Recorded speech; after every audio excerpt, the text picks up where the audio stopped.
What's up, guys? It's Tricks Biker here with another video. And before we get started with this, I have a question for you guys. I recorded a 25-minute video of me just working on the mower and the minibike and doing all kinds of crazy stuff, which none of it was really that interesting. But if you guys would like to see that, leave it down in the comment section, because yeah, we'll do that. So, first things first, the giveaway. If you didn't watch the video, I mentioned that, which was my last video. We got our clutch pedal cover for the mower, and the dipstick and oil filler cap. And if you know me personally, leave it down in the comments. Leave your first name and maybe last initial, and I will get your thing to you if you win. So anyway, yeah. Today, I think we're going to do some boat work by ripping the floor out of a boat that we have. I don't know if I'll be able to record that or not, but if I can, I will. I mean, it's cold out. So today, I think we're just going to tear the mower differential apart. All it is a bunch of 3/8, I think, bolts when we get together. I have most of them out. There's a few back there that are still in that I have to take out. So I'm gonna do that, I think. I don't know, there's really no sense in tearing it apart, so I don't know if I will. Not really much else to work on right now. So, probably just get the minibike out and drive that. Oh, yeah. Okay, that was kind of weird. Need a zip tie, or a zip strip, whatever you call it, to hold the fuel line on the carburetor. I don't know where those are, so I'll be back. Okay, you guys, I don't know where the zip ties are, so save that for a later date. But now, I've done some research. I know this button right here, it has electric start, so I'm gonna try to put the junk battery back in and just see if it'll start with a battery in it. I don't know if it's got a sensor on it that won't allow electric start to work without a battery. So I got my battery. It's a Retar RT 1250.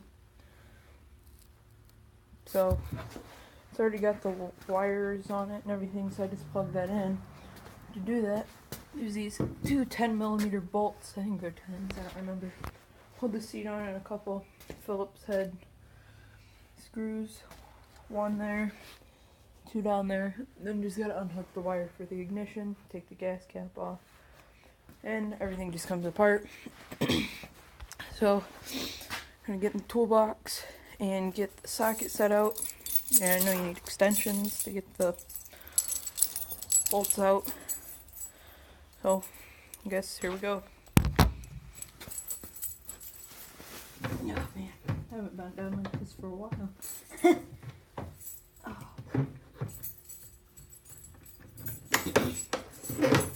Okay. We got our lock.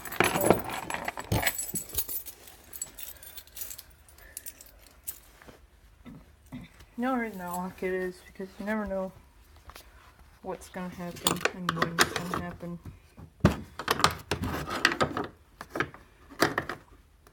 And it's not like someone couldn't and cut the lock with this bar. Get a grinder and just cut it right off. Keep an honest person out of it. Oh boy, here goes my little clamp. Whatever.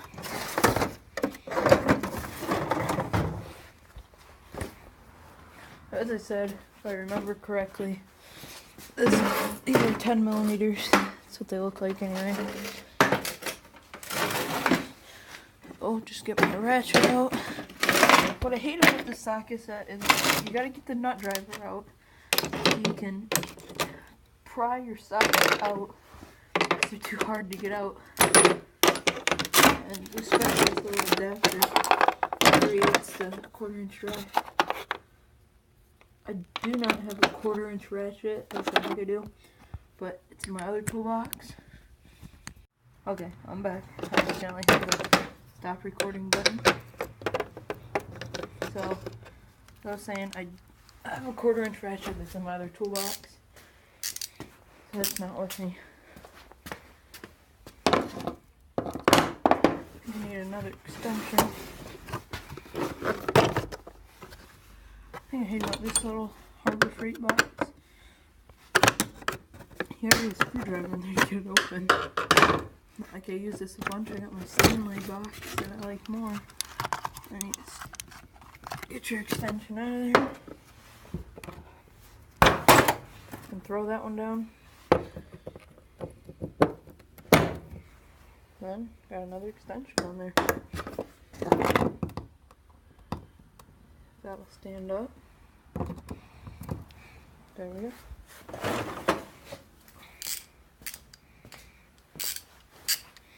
Then you just gotta stick this in there. Wow. And they're not very tight, but I don't think I can get it with the camera, so I'm gonna have to put the camera down. So I'll be back. Okay, guys. We got our seat off. I told you guys wrong. These were 8mm bolts, not 10.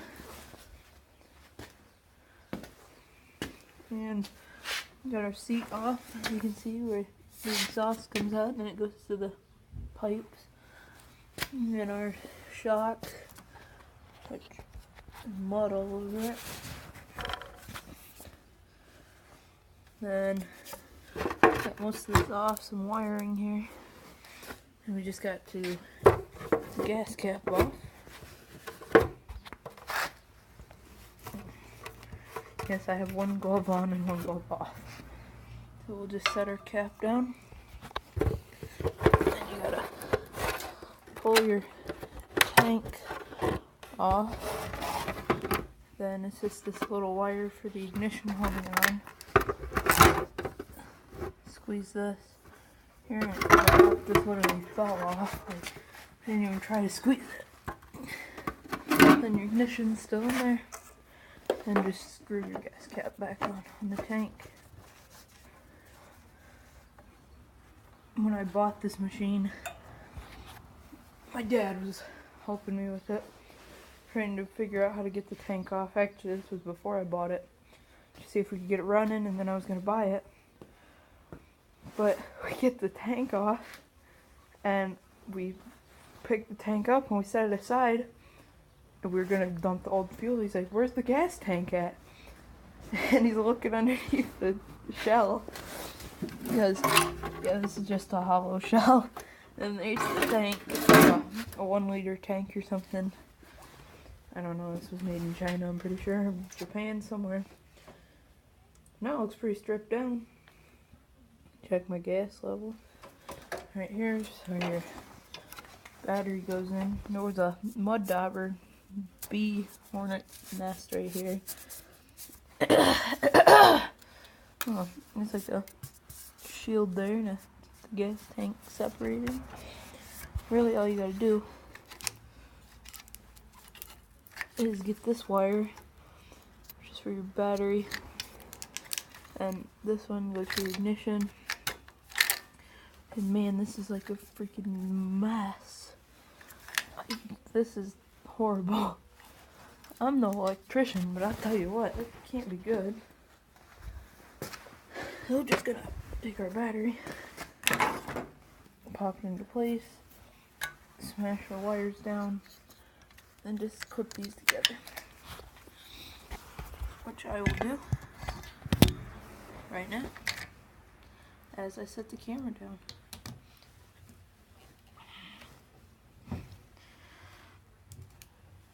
Almost got it.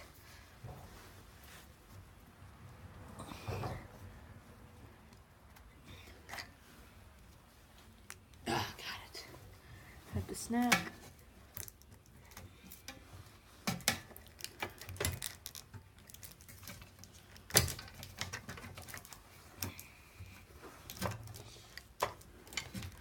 And I'm just gonna have to my ignition that back up, but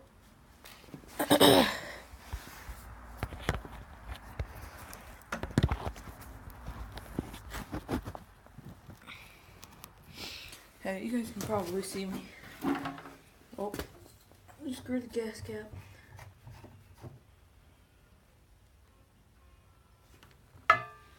And the ignition wire, and I'll get the other piece and slide this over.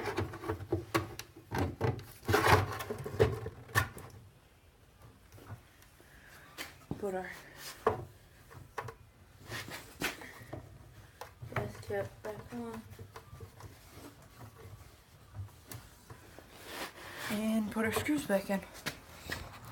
Which all these screws but one. Oh yeah. Oh no, they all do. They'll have a little gasket. Just one's a little chewed up, but get your gasket on there. Get your holes lined up.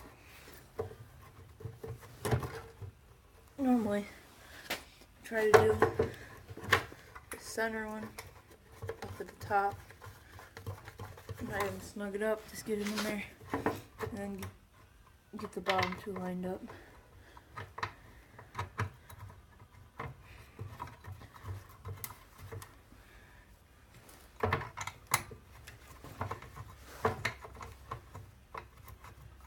And they're all in. Just take the drill.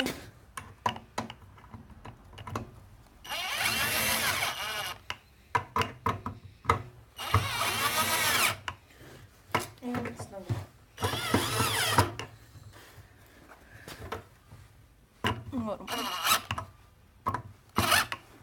I'd say that's good. And then I need you guys tucked behind this wire, and then put the wires back in that dent, and to one of your bolts aside. I like the seat on there. These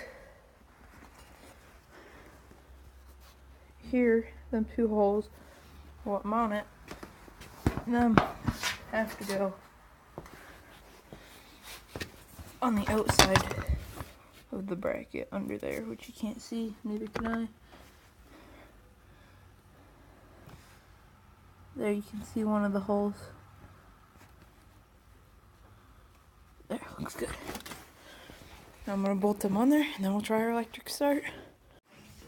Okay guys, I'm gonna step outside. I won't turn the radio off this time. So if you have a bolt that you need to be really tight in your socket, so you can slide it into a place and have it turn upside down, I just took a piece of cardstock and set it on the socket and then shoved the bolt in there, and it sticks. So, helpful hint. Alright guys, so we started our boat work. We starting to get the floor out and stuff. Here's this was in the bow, and this sat down, and then there was a seat here, seat there, and then that touched the front of the boat, kinda. And then that was just walkway. So I think this is all aluminum that's painted like wood. Same over there. So we're just gonna go to here. Got my dad running the grinder right now, cutting screw heads off because they were all full of glue. Under these boards, it's foam injected. So in a minute, I think I can show you guys. I think my dad will be cool with me recording. But yeah. Oh, new jack we got today. 3-ton floor jack. It's a Pittsburgh, on sale for like $70 or something. I got some new screwdrivers with the free coupon. It was a 6-piece set. So I'll see if he's cool with recording, and maybe I'll do some video making. Okay, so we got a lot of the floor ripped out. And all the old pieces were super rotted. And got some wood there. Got everything all traced out to here. Now we're gonna cut off the pieces. Okay guys, so in the boat, got one little floor piece made there. And here's where the floor pieces screw down to. You can see there's holes in them where the screws used to be. We cut the screw heads off. So I'm just taking pliers and unscrewing them. And so we can put the new piece of floor in here. Getting that cut off there. It's my bad. So yeah, we're gonna keep doing that. Gotta sweep all this stuff out and stuff, so here we go. Okay guys, so we're packing up for the night. Got our wiring there, our two consoles. I took that wall out, and it's down there, go to foam. We got two pieces of flooring in. We gotta take these back out and sweep it all out. And I'll get the screws picked up, label them, and start taking this stuff out. It's like a junkyard in here. Then we'll take that wall out, unhook like, or at least move the throttle and stuff out. And then just get the rest of the floor out and start cutting pieces like these. Had to notch the ribs out. And then put carpet over it once we're done. And there's the old carpet here where it stops, where we stop ripping it out. So we're gonna get picked up for the night, and yeah. Alright guys, so got everything all cleaned up except for the futon over there. Pieces cut out. Here's the boat. It's all open. Still gotta tear that wall out. Floor, get all the carpet out. That's tomorrow's project. So that's it for this video. If you haven't already, hit that like button and subscribe for more videos. And yeah.